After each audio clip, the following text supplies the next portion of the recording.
You're listening to The World at 8 with Lynn Mozart.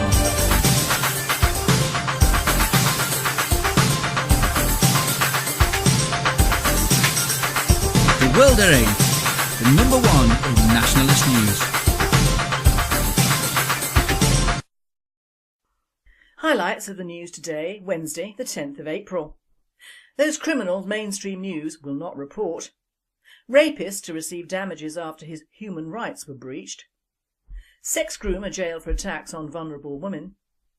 Why it's better to grow up in Slovenia than Britain. Bordeaux vineyards to dry up by 2050. Dawn clash with Roma during raid on Kalamata Hospital days after video challenge. A defining moment. 6 Alinsky rules that explain Obama's words and deeds. US Army labelled evangelicals, Catholics, examples of religious extremism. Thought for the day, still a class divide? And finally, something wriggly this way comes.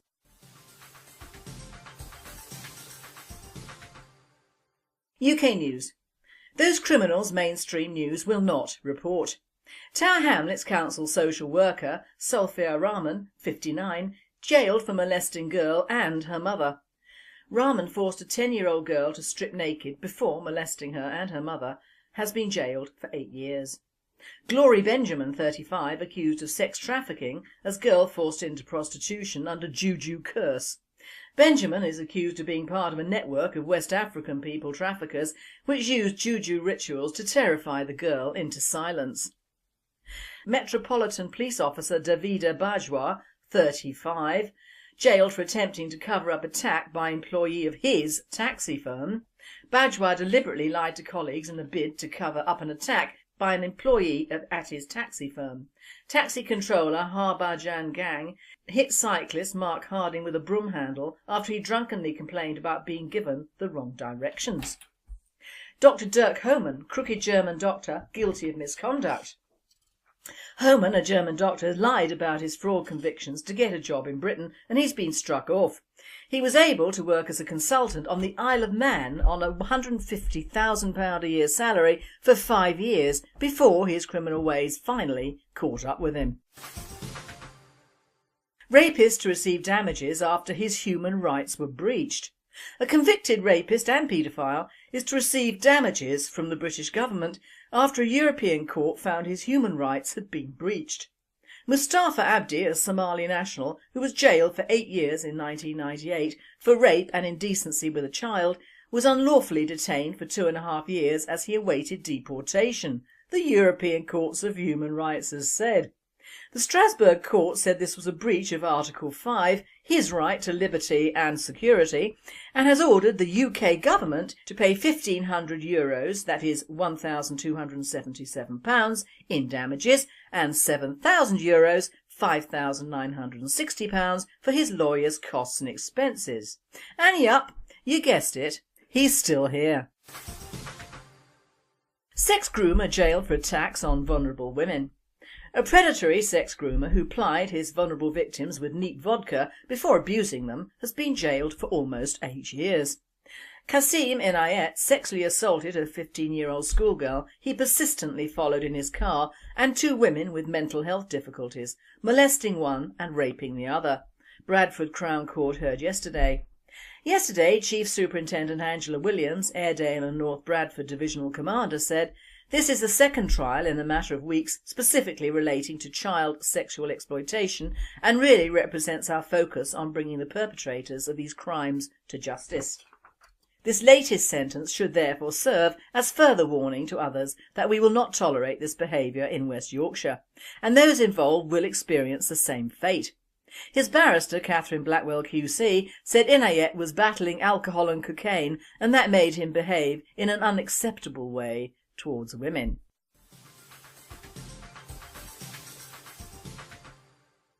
European news. Why it's better to grow up in Slovenia than Britain. Underage drinking and teen pregnancies put the United Kingdom 16th out of 29 nations in UN survey. The United Nations ranked Britain at the bottom half of a league table of the best places to be a child, below the likes of Slovenia, the Czech Republic and Portugal. Despite being the 7th richest nation in the world, Britain had the worst rates of youngsters entering further education and ranked second from bottom for teenage pregnancy rates. Education Minister David Laws said the report revealed how Labour had failed children. By the time Labour left power, this report concludes that our education system was not up to scratch, and we had some of the highest proportions of 15 and 19-year-olds not in education, employment or training anywhere in the developed world. The UK is one of only 3 major countries with teenage pregnancy rates of more than 30 per 1,000, and one of the 3 which saw rates rise over the course of the last decade. France, Bordeaux vineyards to dry up by 2050. A new report published this week spells bad news for lovers of French wine. The study predicts global warming will nearly wipe out production in the traditional regions of Bordeaux and the Rhone Valley by the year 2050. Oh, I am an unhappy bunny. Golden Dawn clash with Roma during raid on Kalamata hospital days after video challenge. Members of Kalamata's Roma community in the southern Peloponnese on Monday night nearly came to blows with a group of ultranationalist Golden Dawn members who were at the local general hospital demanding identification papers from private nurses to determine whether they were Greek or foreign, local media reported on Tuesday.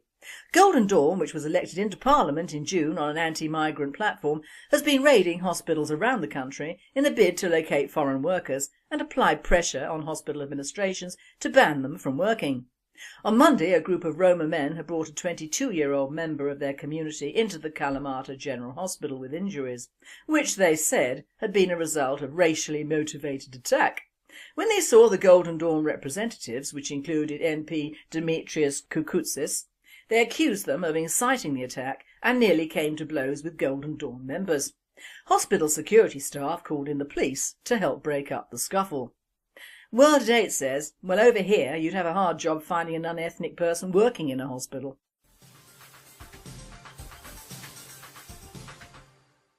World news, a defining moment. While many British left and many nationalists celebrate, the world remembers the Iron Lady. From the Daily Mail we hear Baroness Thatcher's death unleashed a wave of vitriol and hatred from the left. The first of several planned Thatcher death parties across the country began last night with more than 200 revellers gathering in Brixton, South London. They danced the conga, drank champagne and chanted, "Maggie, Maggie, dead, dead, dead." It's a wonder the poor dears could afford champagne. If their poor parents hadn't had Thatcher, they probably still couldn't. The Scottish Parliament caused outrage by refusing to mark Baroness Thatcher's death by flying its flags at half-mast. From the self-proclaimed British Resistance, The Bitch is Dead, written by Kazreddin, The One Party I Do Not Want to Miss by The Green Arrow. Nick Griffin, BNP chairman, tweeted, "Conned into thinking the EU was about money rather than ruthless federalism, she still towered above the rest." Another tweet, "War though, conned into flawed giant." And another, "Mrs Thatcher a disaster for working class and Britain's coal and manufacturing industries, but she held her nerve like a true leader in the Falkland." France is in need of a dose of Thatcherism. After the death of Margaret Thatcher, there's been much talk in France about the impact of her economic policies on the UK. Paris-based professor of economics Tomasz Michalski tells The Local why France could do with its own dose of Thatcherism. The Good Life from Canada Free Press said, "Conviction. Thatcher and Reagan convinced millions that they were fighting for the good life, and they delivered." In today's political world, the missing element is conviction. When Conservatives remember Thatcher and Reagan, they hear the echoes of clear and principled messages. Neither of them were perfect as politicians, but their rhetoric was perfect because they knew that they believed, said it clearly and colourfully, and enjoyed themselves doing it. One of our World at 8 writers comments, "The defining article for me was in Tuesday's Daily Express entitled 'Ronald Reagan, Margaret Thatcher was my dearest friend.' I did not come to the UK until a few years after Maggie lost leadership of the Conservative Party. I did not live here under her leadership, but in spite of the poll tax, union breaking, mine closures and everything else you like to fault and despise her for doing, Britain ceased being great when this titan was gone from British politics. Reagan, Thatcher and Gorbachev saw the fall of the Iron Curtain. Reagan supported Thatcher in the Falklands. Thatcher stood up to Reagan over Grenada. The council tax should have been supplemented by the poll tax. The unions were and remain too powerful, useless and redundant, their original purpose long forgotten in the emerging I want, I deserve culture rather than I earned culture. The mine closures were the mark of good steward. Any good businessman will rid themselves of business that costs more than it returns. On a cold November day in 1963, I was 12 years old and sitting in my 6th grade class in a Mississippi schoolroom when our teacher was called from the room. A few minutes later she returned to announce the president is dead. He was shot in Dallas. Before she finished, the whole room burst into cheers and shouts of joy. No one was shouting or cheering more than I. Mrs. Leftwich, the teacher, shouted "Stop, stop." The only time I ever heard her raise her voice. Sternly she raised her voice. "He was our president." And softer, "He was your president." With sadness she said, "Remember that." My friends and colleagues remember what was lost in 1990 when the Iron Lady was forcibly retired from her political career. And remember what this nation lost on Monday, the 8th of April 2013. Its dignity. 6 Alinsky rules that explain Obama's words and deeds.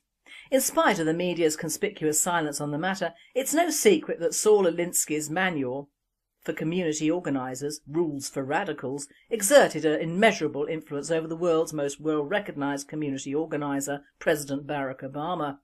Thus, to understand why Obama does what he does, we need to be familiar with the vision that Alinsky delineated in his book. Below are 6 ideas, 6 rules, that the godfather of community organising packs between the covers of rules, ideas that Obama's imbibed hook, line and sinker. 1. Politics is all about power relations, but to advance one's power one must couch one's position in the language of morality. 2. There is only 3 kinds of people in the world: rich and powerful oppressors, the poor and disenfranchised oppressed, and the middle class whose apathy perpetuates the status quo. 3. Change is brought about through relentless agitation and troublemaking of a kind that radically disrupts society as it is. 4. There can be no conversation between the organiser and his opponents. The latter must be depicted as being evil. 5. The organiser can never focus on just a single issue. He must move inexhaustibly from one issue to the next. 6. Taunt one's opponents to the point that they label you a dangerous enemy of the establishment. US Army labelled evangelicals, Catholics, as examples of religious extremism.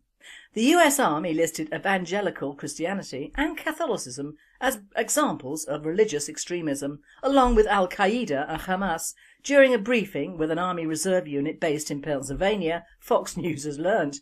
"We find this offensive to have evangelical Christians and the Catholic Church to be listed among known terrorist groups," said Ron Cruz, Executive Director of the Chaplain Alliance for Religious Liberty.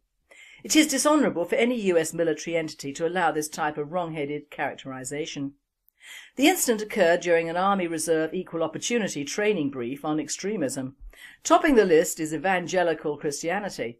Other organisations listed include Catholicism, Al-Qaeda, Hamas, the Ku Klux Klan, Sunni Muslims and the Nation of Islam. The military also listed Islamophobia as a form of religious extremism.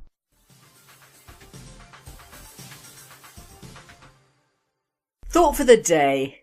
Still a class divide?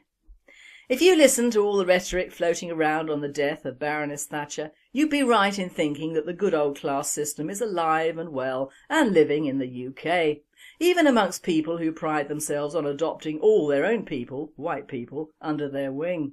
This is clearly not the case. It would seem the average working class Brit, if there is even such a person existing nowadays, would rather give vent over a dead member of their own tribe than resent the thousands of other tribes now over here and working against just these people. Now, without stepping into the snake pit here, there are always 2 sides to a coin. And if anyone thinks they are absolutely right, they are usually only part right. No one solely is right over what has happened in the past. We are all subject to seeing history from our own point of view. That's life. Putting ourselves in somebody else's shoes is not usually what human beings do. That's why, despite being a committed, not committable nationalist, there are some nationalist views which even I don't subscribe to. It doesn't make me a bad nationalist or a traitor to nationalism. It makes me me and not you. The subject of the demise of Baroness Thatcher opened a can of worms because, like all political parties and indeed inhabitants of these sceptred isles, There is a huge north-south divide and a people not necessarily class divided but still splitting towns, homes and families apart. As I said and will maintain, there are always two sides or more to a coin, especially the old threepenny piece. My comments on Maggie were personal ones, and I hope she's reunited with Dennis, who was a charmer, albeit after a couple of G&Ts, but that's my opinion only. You have to remember that 100 years ago Maggie would not have made it to government, and many might say that would have been a good thing, but would it? For one thing, she was female, and to my knowledge the nearest any Labour female got to fame was the immense Bessie Braddock, who was awful to look at and listen to, despite her obvious abilities, and Barbara Castle, who made it through the Labour ranks of a second-rate casting couch. Maggie made it through despite not having wealthy cushioned parents, an upper public school education and friends in Jobs for the Boys Club. She was middle class going on from working class, and at least should be admired for her tenacity and drive in her time. In fact, during her days at the helm I was busy having children and raising them, so all the whims and wherefores of the then incumbent government were just noise on the news for the most part. Me, like thousands of people, merely accepted the will of the people because they, and our kith and kin, voted her in. She didn't get in by being a dictator or by the will of the armed forces or lost postal votes. She got in because we were all sick and tired of bathing our babies by candlelight and using newspapers for bog rolls. Get real. The unions ruled us even down south in the dark days of a 3-day week and strikes and no sodding bread. Labour and unions have a lot to answer for in that they turned what is in reality a socialist country and its people back into conservatives. Edward Heath now, there was a man, or what passes for one, that deserves hatred for his EU games and much more. But did he get any vitriol when he passed? No, because he was male and weak. Now, I'm not a woman's libber, but I have noticed the attitude of people changes with the sex of the person concerned. In politics, a man and a woman can do the same thing, sign the same document, tell the same story, and if anything goes wrong, the female gets fired. It's an old story, but one that is repeated throughout history, even modern history. Everybody in a country needs someone to hate, and the communists, socialists and today our own politically correct intimidated society can hate very well, if not very properly. We cry and scream and throw flowers at the coffin of a woman who in fact knowingly married a man who loved someone else. It was common knowledge. She made him a laughing stock and aired her dirty linen in public on TV. She effectively left her kids to enjoy a sojourn with her latest Asian lover and got killed. We, well I didn't, went mad. Such is the fickleness of the great British public. This is the same Brit public who just pass by when the Muslims protest, which they're always doing, and turn the other cheek. The same Brits who hate our party because we touch on the truth of the matter, which they don't want to hear. The same Brits who don't vote because we are all the same. What planet are they on? Do they ever listen or watch anything other than Big Brother or fat people being hoisted around on winches? One of the comments from Monday was that although the listener enjoyed the news, he thought my comments on the Muslims being the plagues would not appeal to lefties. Well, thank you for that, but if any lefty is listening to the nationalist news, he deserves all he gets and more. As to our class system, north-south divide, whatever, it isn't dead. It's merely mummified and airs itself from time to time. Now, there is always another story from another angle, and if you deny anyone else the telling of it, then you are as bad as the people you hate. Those with closed and made-up minds are more dangerous than anyone. The thing about stories is that they grow larger with time, and the facts get distorted to suit the teller. It's human nature, and very much the nature of politics today. You'll never hear the same circumstances from even people in the same situation. For instance, the miners' strike. Two tales I know of, and who can tell what is the truth, as everyone sees the truth from a different angle. There is the poor bloody mining community, split through its ranks, the wicked owners, the even worse government and starving children and families. The other tale, running alongside but rarely mentioned and gleaned from a union man some years later by myself, was slightly different. The mines had become almost non-profit making, so many owners brought in expensive new machinery for their businesses. But the unions were too strong and called a strike, because some of their members would have been made redundant had the new machinery been adopted. And it all went very badly wrong. Now, whichever is right, whichever is wrong, putting events that happen solely at the door of one woman and a recently deceased one is not good manners and not good publicity for any person in politics. I'm not excusing what she and all the other Prime Ministers have got wrong, and in some cases, especially that of the successive Labour governments, we are still paying for. And I mean the massive immigration that started for the main part during the disastrous Blair years. Now that is what us nationalists should be whinging about, and a couple of non-winnable wars Labour started and didn't finish. What people who aren't near the corridors of power don't realise is that even if one ever became a Prime Minister, you would never act on your own. That is what the term government means. Dictator means acting alone. Prime Minister means just that. The First Minister for responsibility along with your fellow ministers. Maggie especially had the strength of the old guard against her in the end. The jobs for the boys' fellows, the pushers and the shovers, in short, the establishment. And I for one think that it was pushing her ambitions through this morass of men that turned on her in the end, that made her ill along with the death of her beloved husband. We can always rely on Marxists and nihilists who want to do away with any form of authority apart from their own, to become utterly venomous when one of their enemies dies. We nationalists have the same sort of thing in the media, and when we have tabletops there are always one or two idiots who delight in being as rude, obscene and sometimes violent as possible, because they can get away with it. Ignorance is not an excuse in my book, although it does seem endemic nowadays. So Mrs Thatcher, as she was then, is being blamed for the miners' strike, immigration, putting Brits closer to the EU and probably the sodding weather as well. Now consider the fact it was a Labour government that started the rot in the grammar school system, because Labour and its allies didn't want to educate anyone up to a level, they wanted to re-educate everyone down a rung or two. That's how they got more voters, through ignorance, not education, and in those days there were not quite so many Muslim immigrants to ingratiate themselves with. As one minister, Lord Adonis, aptly named, in 2007 made this public apology. One of Tony Blair's closest allies has admitted Labour's obsession with the comprehensive system has destroyed many good schools. Education Minister Lord Adonis conceded the closure of grammar schools in the 1960s and 1970s was a backward step that reinforced class divisions rather than helping those less well off. The comments are a stunning repudiation of the one-size-fits-all education policies which Labour clung to for decades and many MPs still support. His words effectively admit that Labour has failed an entire generation of schoolchildren. Need I repeat it? No, I don't think so.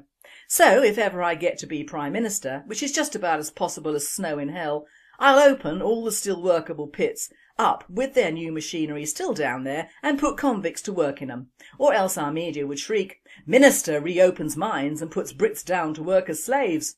Can you just hear it from the papers, the pit towns and the EHRC? Talk about moving with the times. The only time I'll lose my manners will be when the real bitch is dead, and I mean the Cherry Blair Witch.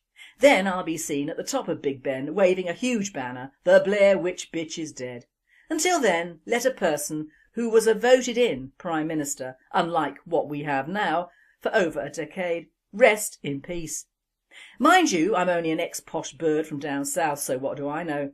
But it is still bad luck to speak ill of the dead, apart from the Blair bitch of course, but she's still alive, and living very well off the poor.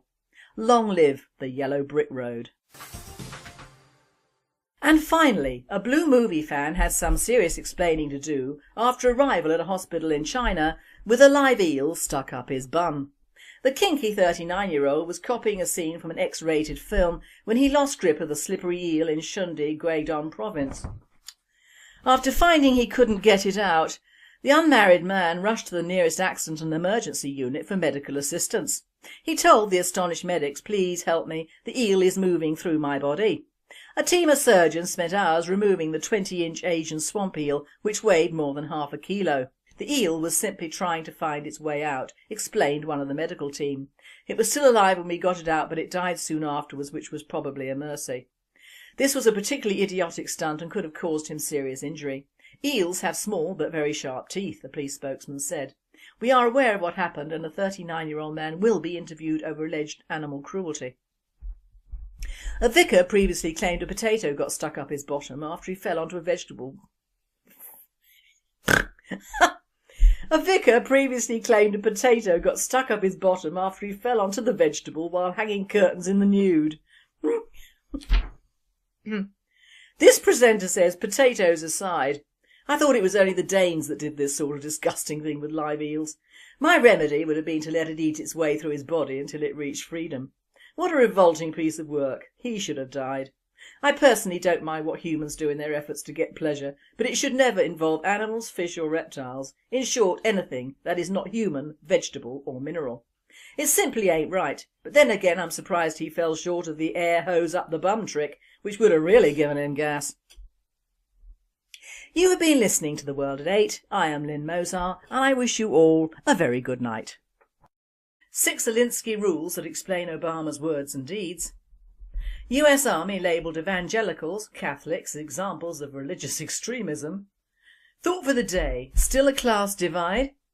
And finally, something wriggly this way comes.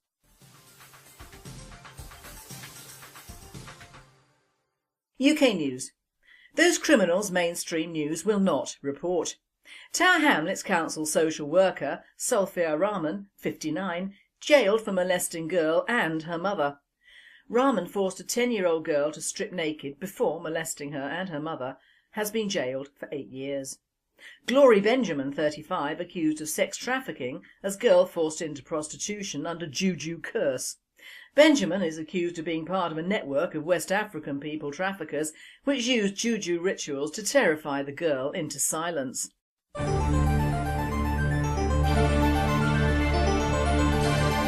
You're listening to The World at 8 with Lynn Mozart.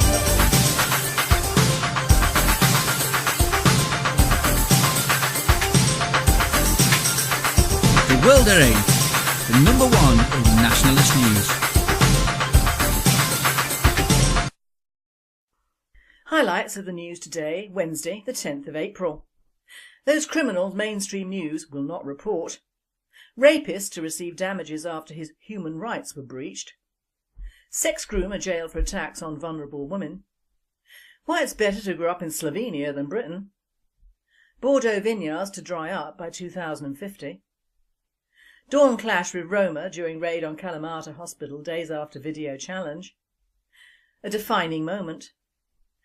Before abusing them, has been jailed for almost 8 years. Kasim Inayet sexually assaulted a 15-year-old schoolgirl he persistently followed in his car and 2 women with mental health difficulties, molesting one and raping the other. Bradford Crown Court heard yesterday. Yesterday, Chief Superintendent Angela Williams, Airedale and North Bradford Divisional Commander, said this is the second trial in a matter of weeks specifically relating to child sexual exploitation and really represents our focus on bringing the perpetrators of these crimes to justice. This latest sentence should therefore serve as further warning to others that we will not tolerate this behaviour in West Yorkshire, and those involved will experience the same fate. His barrister, Catherine Blackwell QC, said Inayet was battling alcohol and cocaine and that made him behave in an unacceptable way towards women. File is to receive damages from the British government after a European court found his human rights had been breached. Mustafa Abdi, a Somali national who was jailed for 8 years in 1998 for rape and indecency with a child, was unlawfully detained for 2.5 years as he awaited deportation, the European Courts of Human Rights has said. The Strasbourg court said this was a breach of Article 5, his right to liberty and security, and has ordered the UK government to pay €1,500, that is £1,277, in damages and €7,000, £5,960 for his lawyer's costs and expenses. And yup, you guessed it, he's still here. Sex groomer jailed for attacks on vulnerable women. A predatory sex groomer who plied his vulnerable victims with neat vodka. Metropolitan Police Officer Davida Bajwa, 35, jailed for attempting to cover up attack by employee of his taxi firm. Bajwa deliberately lied to colleagues in a bid to cover up an attack by an employee at his taxi firm. Taxi controller Harbhajan Gang hit cyclist Mark Harding with a broom handle after he drunkenly complained about being given the wrong directions. Dr. Dirk Hohmann, crooked German doctor, guilty of misconduct. Hohmann, a German doctor, lied about his fraud convictions to get a job in Britain and he's been struck off. He was able to work as a consultant on the Isle of Man on a £150,000 a year salary for 5 years before his criminal ways finally caught up with him. Rapist to receive damages after his human rights were breached. A convicted rapist and paedophile